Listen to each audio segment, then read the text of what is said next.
Hello बच्चों, कैसे हैं आप लोग? बहुत अच्छा, तो मैं भी अच्छा। आज आप लोग के हम वर्ग 10 के मॉडल सेट पढ़ाने जा रहे हैं, जो इसी प्रकार की एग्जाम में सेट करके सवाल आएगा। पहला सवाल है कि दाढ़ी बनाने में किस प्रकार का दर्पण का उपयोग किया जाता है? अवतल का। किसका उपयोग किया जाता है? अवतल का। अवतल पर टिक मार दीजिए। गोलीय दर्पण में फोकस दूरी वक्रता त्रिज्या के बीच क्या संबंध है? ए बराबर होता है r/2 या r बराबर होता है 2f। यहाँ दिया है ए बराबर r/2, यही सही है। प्रकाश के अपवर्तन की क्रिया में कौन सी भौतिक राशि अपरिवर्तित रहता है? एबिलिटी। कौन रहती है? एबिलिटी। कह रहा है कि 4D क्षमता वाले अवतल लेंस की फोकस दूरी क्या होगी?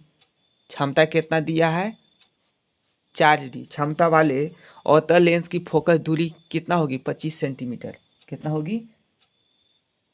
4D 25 सेंटीमीटर होगी। बी सही है। वाहन के अग्रदीपों में किस दर्पण का उपयोग किया जाता है? उत्तल। कौन चीज? उत्तल, अवतल, समतल, इनमें से कोई नहीं। अग्रदीप मतलब हो गया हेडलाइट।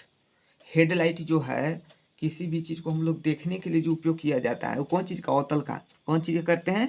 अवतल का। कौन के? अवतल। याद रखिए, अग्रदीप मतलब हेडलाइट। कंफ्यूज मत होइएगा, कहीं कहीं हेडलाइट रहेगा। मानव नेत्र के जिस भाग पर किसी वस्तु का प्रतिबिंब बनता है वह क्या कहलाता है? दृष्टि पटल। क्या बोलते हैं उसको? दृष्टि पटल। यदि मानव नेत्र माने आंख जो है उसमें नेत्र बिंब का प्रतिबिंब बनता है तो उसको बोलते हैं दृष्टि पटल। समान नेत्र का दूर बिंदु क्या है? 25 सेंटी अनंत। दूर बिंदु है अनंत और निकट बिंदु है 25 सेंटीमीटर। तो दूर बिंदु बोला इसलिए अनंत होगा। नेत्र में जाने वाले प्रकाश की मात्रा को नियंत्रित कौन करता है? पुतली। कौन करता है? नेत्र में जाने वाली प्रकाश की मात्रा को नियंत्रित कौन करता है? परितरिका। कौन करता है? परितरिका। मानव में नेत्र में प्रतिबिंब की प्रकृति क्या होती है? मानव में नेत्र में प्रतिबिंब की प्रकृति क्या होती है?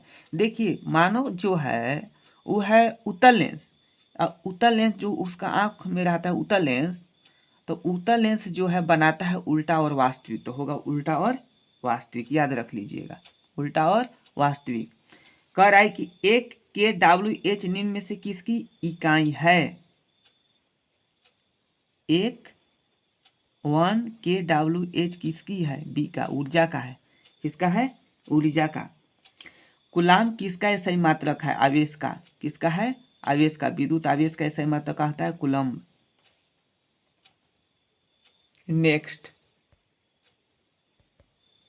नेक्स्ट है कि विद्युत मोटर में जुगती है जो अपवर्तित करती है। किसको करती है? यांत्रिक ऊर्जा की विद्युत ऊर्जा में नहीं। विद्युत ऊर्जा को यांत्रिक ऊर्जा में। जी यही सही है। विद्युत मोटर का काम करता है कि विद्युत ऊर्जा को यांत्रिक ऊर्जा में रूपांतरित करती है। विद्युत मोटर क्या करती है? विद्युत ऊर्जा को यांत्रिक ऊर्जा में रूपांतरित करती है। विद्युत मोटर क्या करती है? विद्युत ऊर्जा को यांत्रिक ऊर्जा में रूपांतरित करती है। जल का विद्युत अपघटन किस प्रकार की अभिक्रिया है? जल का किस प्रकार की है? वियोजन। कौन सी? वियोजन। क्योंकि जल जो है H2O टूटेगा तो H2 और O2 बोलेगा, उसको क्या बोलेंगे? वियोजन। और जुटता है उसको बोलते हैं संयोजन। ठीक है। तो जल किस टूटना कौन है? अपघटन होना कौन? विघटन। वियोजन अभिक्रिया। CuO देखिए +H2 मतलब इसमें क्या हो रहा है? कह रहा है ना कि दिए हुए अभिक्रिया में किस पदार्थ का उपचयन हो रहा है? इसमें कह रहा है कि किस का उपचयन हो रहा है।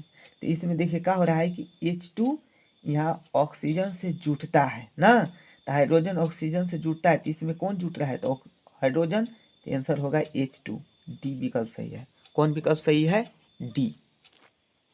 कौन विकल्प सही है बाबू? डी सही है। देखिए H2 दी हुई अभिक्रिया में किस पदार्थ का उपचयन हो रहा है? डी, H2 का। किसका? H2 का।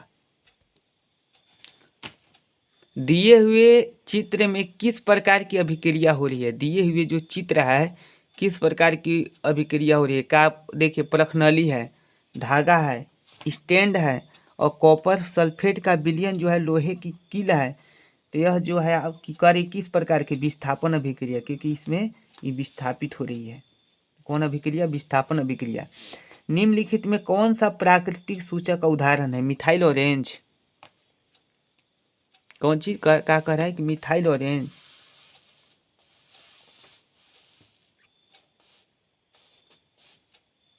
निम्नलिखित में कौन सा प्राकृतिक सूचक है? Methyl orange, phenolphthalein, litmus. Litmus पद प्राकृतिक सूचक है। कौन? लिटमस। कह रहा है कि किसी विलयन का पीएच मान 10 है। देखिए 7 से अधिक है तो ऐसो हम लोग जानेंगे कि क्षार कहते हैं उसे।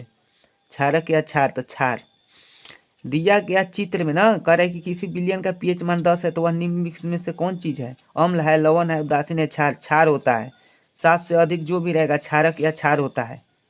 क्या होगा? क्षारक या क्षार।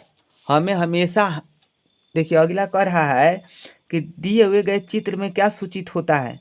देखिए कह रहा है कि वह हमें हमेशा साफ हाथ रखना चाहिए,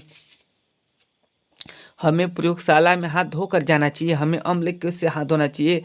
साद्र, अम्ल तथा क्षार वाले बर्तन का चेतावनी चिन्ह है जी। क्या है? चेतावनी चिन्ह है।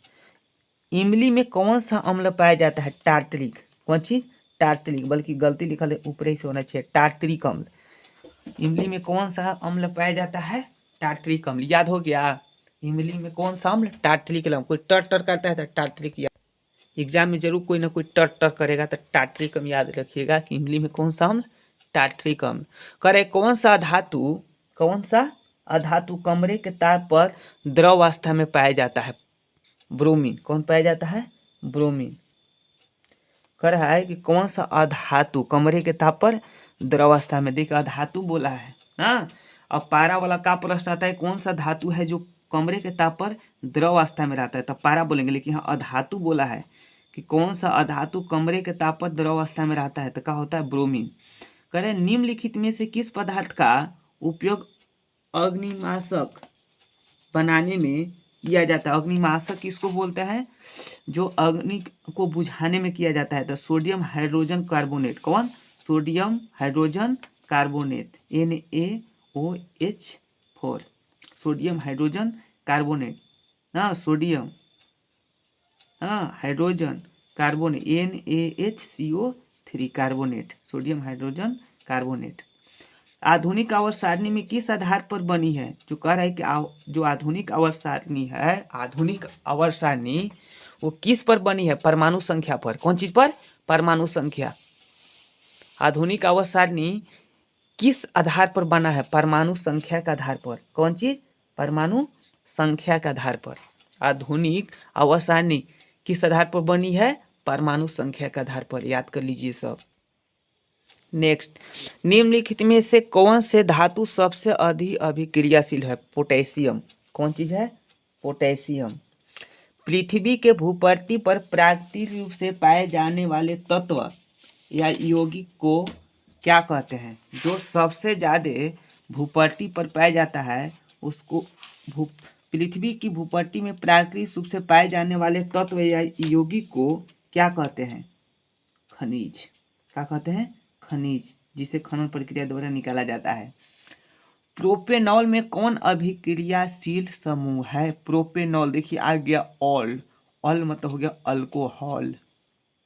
अल्कोहल कौन चीज? अल्कोहल। नेक्स्ट,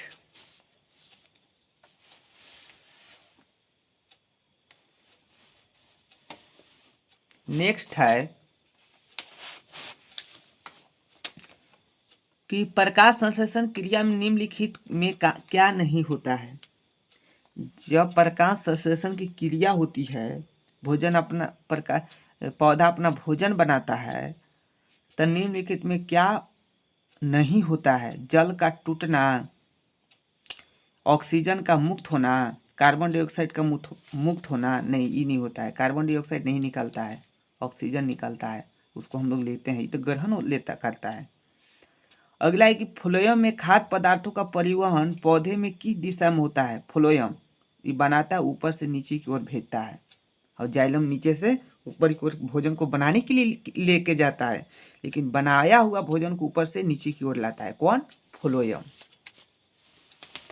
ब्रिक का रचनात्मक तथा क्रियात्मक इकाई को क्या कहते हैं? कह रहा है कि ब्रिक की रचनात्मक या क्रियात्मक इकाई को क्या कहते हैं? ब्रिक क्या कहते हैं? वृक्क। फल को पकने के लिए कौन सा हार्मोन उत्तरदायी है? फल को पकने के लिए कौन सा? एथिलीन। एथिलीन पौधा में पाया जाता है हार्मोन जो फल को पकने में सहायता करता है। कौन? एथिलीन। याद हो गया? एथिलीन याद कीजिए, एथिलीन। फल को पकाने में कौन? एथिलीन। एस्ट्रोजन स्रावित होता है अंडाशय से। देखिए लेडीज में हार्मोन निकलता है, कहाँ से निकलता है? अंडाशय द्वारा। एस्ट्रोजन याद रखिएगा। आता है कि अंडाशय से कौन हार्मोन निकलता है, तो क्या बोलते हैं? एस्ट्रोजन। लेकिन यहाँ बोल रहा है कि एस्ट्रोजन स्रावित होता है कहाँ से? अंडाशय द्वारा। क्या से होता है? अंडाशय द्वारा। अगला है कि नर युग्मक और मादा युग्मक को संलयन को क्या कहते हैं? जब नर युग्मक और मादा युग्मक दोनों मिलता है तो उसको क्या कहते हैं? युग्मक और मादा युग्मक मिलते हैं तो क्या होता है? उसको क्या बोलते हैं? निषेचन। एस्ट्रोजन स्रावित होता है, क्या? उसको बोलते हैं अंडाशय द्वारा। और नर युग्मक और मादा युग्मक के संलयन को क्या कहते हैं? निषेचन। क्या बोलेंगे? निषेचन। 33 है, दिए गए चित्र में कौन सा जनन हो रहा है? ये तो इसी मुकुलन है, हाइड्रा ये सब है। क्या है? हाइड्रा। इसमें मुकुलन होता है। कैसा जनन? मुकुलन। पक्षी और चमगादड़ के पंख क्या है? पक्षी और चमगादड़ के पंख क्या है? समजात अंग, अवशेषी अंग, जीवाश्म। क्या है? जीवाश्म।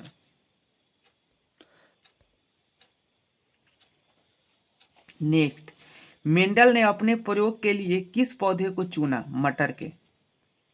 मेंडलीफ ने अपने प्रयोग में किस पौधे को चुना था? मटर को। निम्नलिखित में कौन उत्पादक है? करेक्ट। निम्नलिखित में कौन उत्पादक है? घास। कौन है? घास। किसी आहार श्रृंखला में शाकाहारी का निर्माण करता है? प्रथम पोषी स्थल। जी। कौन करता है? प्रथम पोषी स्थल जो रहता है वो होता है शाकाहारी। क्या होता है? शाकाहारी। ओजोन परत में अपक्षय के लिए जिम्मेदार है। कह रहा है कि जो ओजोन परत है उसको अपक्षय के लिए जिम्मेदार है CFC। कौन? CFC। निम्नलिखित में से कौन सा जैव मात्रा ऊर्जा स्रोत का उदाहरण नहीं है? कह रहा है कि निम्नलिखित में से कौन सा जैव मात्रा ऊर्जा का उदाहरण नहीं है? निम्नलिखित में से कौन सा जो मात्रा है ऊर्जा स्रोत का उदाहरण नहीं है? कह रहा है कि लकड़ी, गोबर गैस, नाभिकीय ऊर्जा। कौन नहीं है? नाभिकीय ऊर्जा। निम्नलिखित में कौन गैस मात्रा ऊर्जा का स्रोत का उदाहरण नहीं है? नाभिकीय ऊर्जा। पवन ऊर्जा उत्पादन के लिए पवन की चाल न्यूनतम कितनी होनी चाहिए? 15 किलोमीटर प्रति घंटा। पवन ऊर्जा उत्पादन के लिए पवन की चाल न्यूनतम कितनी होनी चाहिए? 15 किलोमीटर प्रति घंटा।